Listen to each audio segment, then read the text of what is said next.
60 years ago today, the ironically named Murder Act of 1965 was given royal assent, formally abolishing the death penalty in the United Kingdom for almost all crimes. Introduced by MP for Liverpool Sydney Silverman, it replaced hanging with mandatory sentences of life imprisonment in all but 4 cases. The outstanding exceptions related to military intelligence crimes, such as piracy with the intent to cause grievous injury, high treason, and espionage. Read more 1996 letter Palace of Westminster, UK, Parliament Credit, Terr Ott CC 2.0. No executions have occurred in the United Kingdom since the Murder Act of 1965. The last were on August 13, 1964, when Peter Allen and Quinn Evans were hanged for murdering John Allen West during a theft 4 months earlier.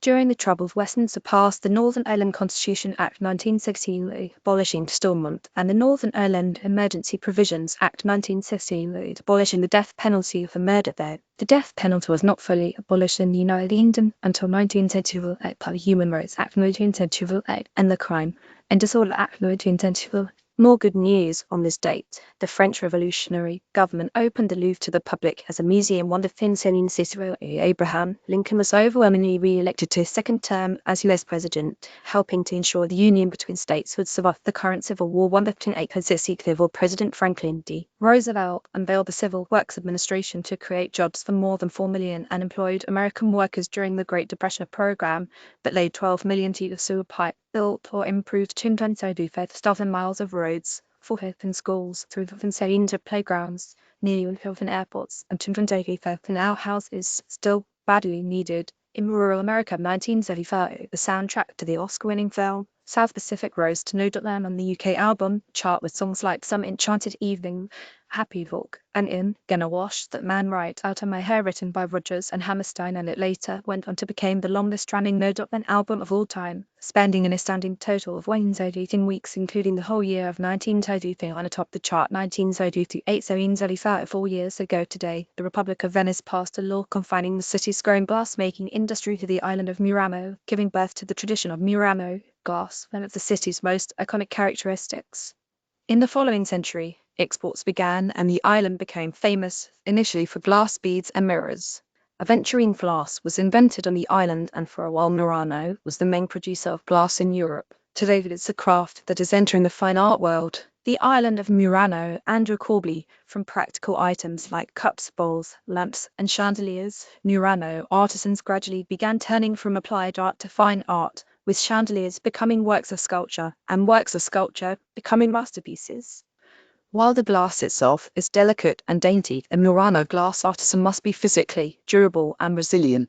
Once he or she starts a piece, they cannot stop until it's finished, even if that means 16 hours of work. Neither the artisan nor the glass can be allowed to cool down too much from the incredible heat of the furnaces, otherwise the molten glass won't be shapeable anymore. The glass makers of Murano, Andrew Corbley, a giant sculpture piece made of cast Murano glass. Andrew Corbley Murano glass artwork is now a more sensible business model for these artisans, as the high cost they merit is more flexible and can absorb higher energy prices in Europe, as natural gas is needed to heat the furnaces. Glass artisan Adriano Berengo from Studio Berengo has put on several exhibits of glass art made in collaboration with famous Chinese artist AIYY, such as the massive chandelier of bones made of blackened, cast modeling of Murano glass, largest sculpture in the history of the art form. 1,220 years ago today, the Bodleian Library was reopened permanently at Oxford University. It's the main research library of the University of Oxford and is one of the oldest libraries in Europe.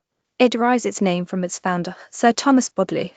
With over 13 million printed items, it is the second largest library in Britain after the British Library. The Bodleian Library CC 3.0. Essay Ozai Thomas Bodley wrote in 1588, where there hath been heretofore a public library in Oxford, which you know is apparent by the Rome itself remaining, and by your statute records I will take the charge and cost upon me to reduce it again to his former use.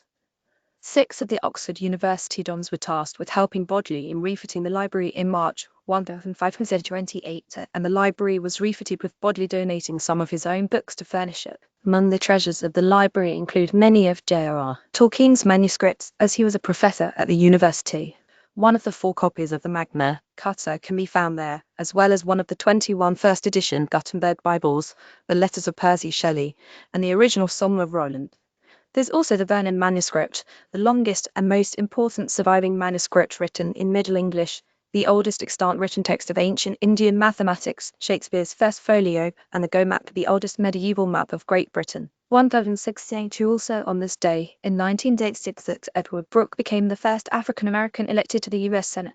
A former Attorney General of Massachusetts, the local Republican won a historic landslide in a Democratic state that had a black population of just 2% and was re-elected for a second term. Raised in a Washington, D.C. middle-class family, he enlisted and became an Army officer after the bombing of Pearl Harbor. Then, with a law degree from Boston U, he first ran for Congress at 29. He authored a book in 2006, Bridging the Divide, My Life, before dying at age 95 in 2015. And 65 years ago today, John F. Kennedy won the election for president of